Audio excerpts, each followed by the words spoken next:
आज से ठीक एक साल पहले व्हाट्सएप पर एक मैसेज फॉरवर्ड हुआ था जहां पर यह लिखा गया था कि जो यूपी है उसको 3 हिस्सों में बांट दिया जाएगा, उत्तर प्रदेश, बुंदेलखंड और पूर्वांचल। लेकिन ये जो एक मैसेज था ये एक फेक मैसेज था। अगर इसको हम प्रैक्टिकली सोचने की कोशिश करें तो ये एक अच्छा स्टेप भी हो सकता है अगर हमारी सरकार यूपी को इन हिस्सों में बांट देती है। नीति आयोग की एक रिपोर्ट के अनुसार उन्होंने हर स्टेट को 16 कैटेगरीज में उसकी रैंकिंग की थी, जहां पर पॉवर्टी थी, हंगर थी, एजुकेशन थी, हेल्थ थी और इसके अलावा बहुत सारे ऐसे इंडिकेटर्स थे। उन सभी में यूपी की अगर हम बात करें तो उसकी जो रैंकिंग थी वो हर कैटेगरी में लोअर रैंक्स में आता था।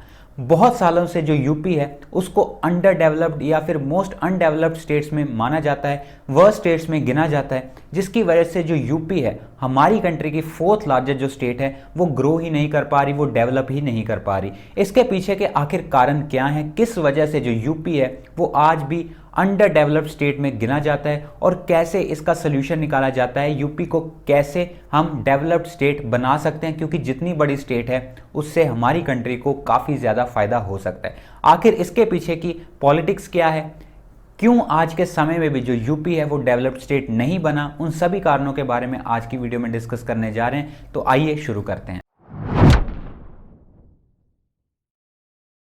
सबसे पहला रीजन इसके पीछे आता है, यूपी जो है वो एक लैंड लॉक स्टेट है। इसको किसी भी तरफ से समुद्र का रास्ता नहीं मिलता, जिसकी वजह से इसका जो मोस्टली ट्रेड है वो नहीं हो पाता।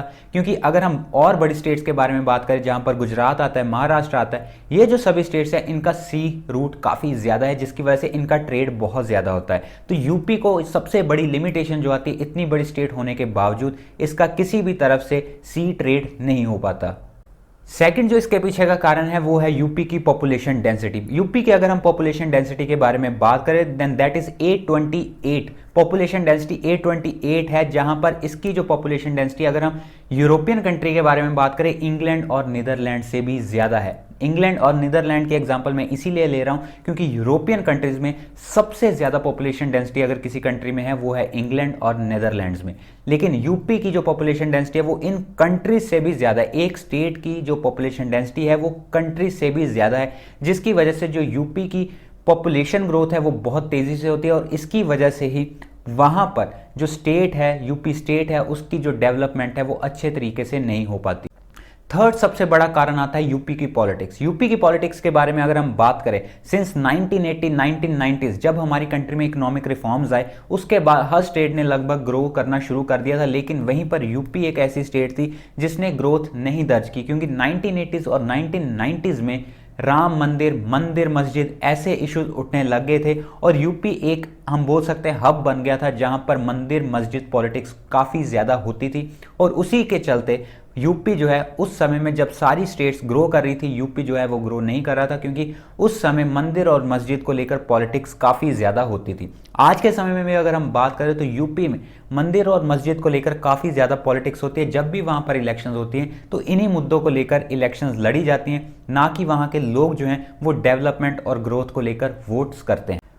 फोर्थ इसमें जो मेन कारण आता है वो है यूपी की जो पॉपुलेशन है वो मेनली जो डिपेंडेंट है वो एग्रीकल्चर पर है। एग्रीकल्चर पर डिपेंडेंट होने का सबसे बड़ा जो आज के समय में यूपी है उसको काफ़ी ज़्यादा भुगतना पड़ रहा है, क्योंकि एग्रीकल्चर के बारे में अगर हम बात करें तो 2.5% एवरेज ग्रोथ रेट ही दर्ज किया गया है एग्रीकल्चर में। और मोस्ट ऑफ द पॉपुलेशन जो यूपी की है वो एग्रीकल्चर पर डिपेंडेंट है। उन्होंने कभी दूसरे काम के बारे में नहीं सोचा, जिसकी वजह से जो यूपी की ग्रोथ रेट है वो बहुत ज़्यादा कम हुई है। ये जो सारे मैंने कारण अभी डिस्कस किए हैं ये एक छोटे कारण थे जो एक कंट्रीब्यूट करते हैं यूपी के अंडर डेवलप्ड स्टेट होने के लिए। लेकिन अब मैं बात करने जा रहा हूं सबसे मेजर कारण के बारे में, जिसकी वजह से जो यूपी है सिंस इंडिपेंडेंस वो ग्रो नहीं किया जिस स्पीड से उसको ग्रो करना चाहिए था। जैसे बाकी कंट्रीज आंध्र प्रदेश है, कर्नाटका है, महाराष्ट्र है, जैसे उन्होंने ग्रो किया वैसे यूपी भी कर सकता। लेकिन इसके पीछे का सबसे बड़ा कारण था यूपी की जो पॉपुलेशन है, यूपी का जो ज्योग्राफिकल लोकेशन है उसकी वजह से।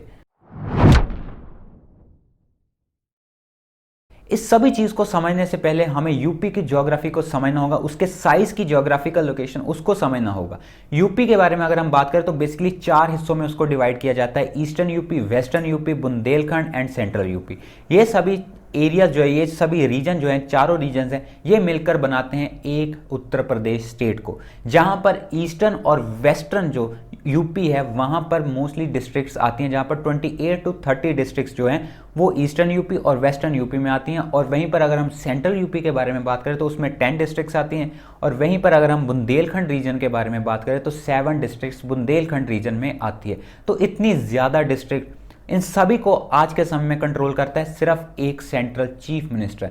इतनी बड़ी स्टेट, उसको एक ही चीफ मिनिस्टर चला रहा है जहां पर इतनी ज़्यादा डिस्ट्रिक्ट्स है। तो आप खुद सोच के देखिए कि एक चीफ मिनिस्टर, उसको सभी रीजन्स के बारे में कैसा पता होगा, कैसे उसको हर जगह की लॉ एंड ऑर्डर सिचुएशन, हर जगह की ग्रोथ, हर जगह की डेवलपमेंट के बारे में पता होगा। जब एक सेंट्रल पर्सन, एक ही चीफ मिनिस्टर पूरे रीजन्स को कंट्रोल करेगा, उसको हम बोल सकते हैं एडमिनिस्टर करेगा, तो उसकी जो डेवलपमेंट है वो नहीं हो पाती, जिसकी वजह से मेन कारण यही बनता है कि जो यूपी का साइज है उसकी वजह से ही आज तक किसी भी चीफ मिनिस्टर के द्वारा यूपी को डेवलप नहीं किया गया, क्योंकि उसको वहाँ की लोकल पॉलिटिक्स, हर रीजन की लोकल पॉलिटिक्स अच्छे से नहीं मालूम होती थी, हर एरिया में उसकी एडमिनिस्ट्रेशन, उसकी लॉ एंड ऑर्डर सिचुएशन नहीं मालूम होती थी, जिसकी वजह से यूपी जो है हर रीजन में अगर हम बात करें वहाँ पर अंडर डेवलपमेंट हमें देखने को मिली। ये जो सारे रीजंस थे, इसी की वजह से यूपी जो है आज के समय में इतनी तेजी से डेवलप नहीं कर पा रहा। लेकिन इसको डेवलप करने के लिए इसके पीछे के सॉल्यूशंस भी हैं। अब उन सॉल्यूशंस के बारे में हम बात करेंगे, जिसकी वजह से जो यूपी है उसको आने वाले समय में एक इतनी बड़ी स्टेट को, जो हमारी कंट्री को ड्राइव कर सकती है इकोनॉमिक पावर बनने के लिए, उसको कैसे सुधारा जा सकता है और कैसे डेवलपमेंट जो है वो यूपी में एक्चुअल में लेकर आ सकते हैं। सबसे पहला सोल्यूशन इसके पीछे आता है वो है यूपी की इकॉनमी। यूपी की इकॉनमी बेसिकली एग्रीकल्चर पर डिपेंडेंट है। प्राइमरी सेक्टर को और ज़्यादा फ्लरिश करना चाहिए, जिसकी वजह से जो एग्रीकल्चर आज के समय में यूपी में होता है उसको कमर्शियलाइज करना चाहिए।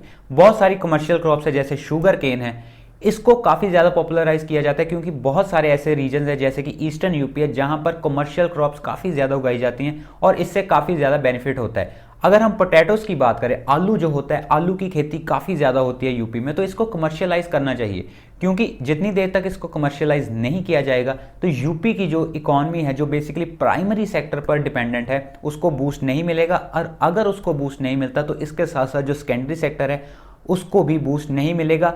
और ज़्यादा फैक्ट्रीज लेकर आनी चाहिए, जिसकी वजह से जो यूपी है उसमें फूड प्रोडक्शन की इंडस्ट्रीज जो है वो लगानी चाहिए, फूड प्रोसेसिंग इंडस्ट्रीज जो है वो लगानी चाहिए। तो इससे जो प्राइमरी सेक्टर है उसको और ज़्यादा बूस्ट मिलेगा। इसके अलावा दूसरा जो सबसे बड़ा सोल्यूशन आता है वो है यूपी में जो इस समय ट्रांसपोर्ट है, रोड्स है, रेलवेज है, इन सभी को और ज़्यादा मॉडर्नाइज करना चाहिए। इंफ्रास्ट्रक्चर प्रोजेक्ट्स और ज़्यादा लगाने चाहिए, ताकि रोड और रेल कनेक्टिविटी की वजह से जो प्राइवेट इन्वेस्टमेंट है वो यूपी में ज़्यादा है। क्योंकि यूपी में अगर हम बात करें तो आज के समय में बहुत ज़्यादा उसको बेनिफिट है, वो है सबसे ज़्यादा चीप लेबर से।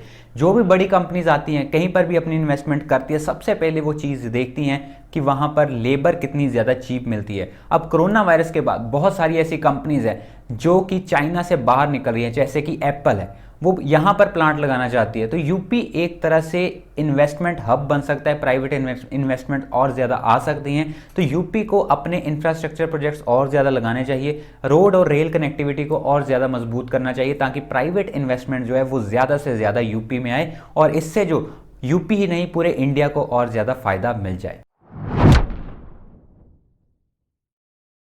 दोस्तों, मेरी राय में जो सबसे बड़ा सोल्यूशन है अगर यूपी को डेवलप करना है तो वो है पिछले साल जो एक मैसेज फॉरवर्ड हुआ था व्हाट्सएप पे, उसको रियल करने में, उसको प्रैक्टिकल लाइफ में इंप्लीमेंट करने में। यूपी को डिवाइड कर देना चाहिए, क्योंकि आज के समय ईस्टर्न, सेंट्रल, वेस्टर्न और बुंदेलखंड, ये सभी रीजन जो हैं वो यूपी को बनाते हैं। लेकिन हर एरिया को, हर रीजन को एक चीफ मिनिस्टर अच्छे से एडमिनिस्टर नहीं कर सकता उसको, क्योंकि वहाँ की लोकल पॉलिटिक्स अच्छे से नहीं पता होती। तो अगर इसको डिवाइड कर दिया जाता है तो यूपी में मेरी राय में और ज़्यादा डेवलपमेंट होगी और वहाँ के जो लोकल लीडर्स हैं वो अच्छी तरह से वहाँ पर डेवलपमेंट कर सकते हैं। अगर जम्मू एंड कश्मीर को डेवलपमेंट करने के लिए डिवाइड किया जा सकता है तो यूपी जो है वो तो इतनी ज़्यादा बड़ी स्टेट है, तो उसको भी डिवाइड करना चाहिए, ताकि हमारी कंट्री के लिए और ज़्यादा फ़ायदा हो सके। तो दोस्तों ये थी मेरी आज की वीडियो। आई होप आपको अच्छी लगी होगी। अगर आपको अच्छी लगी इसको लाइक कर दीजिए, शेयर करना मत भूलिए, ताकि और भी लोगों को पता चले कि आखिर जो यूपी है वो कैसे अनडेवलप्ड स्टेट में आज भी गिना जाता है। अगर आपको मेरी वीडियोस अच्छी लगती है चैनल को सब्सक्राइब जरूर कर लीजिए, लाल रंग का बटन है उसको प्रेस कर दीजिए, और भी अच्छी अच्छी वीडियोस को देखने के लिए साथ में बेल आइकन को भी प्रेस कर दीजिए, ताकि मेरी हर वीडियो की नोटिफिकेशन आपको समय पर मिलती रही। चलिए दोस्तों, मिलते हैं अगली बार। बहुत बहुत धन्यवाद।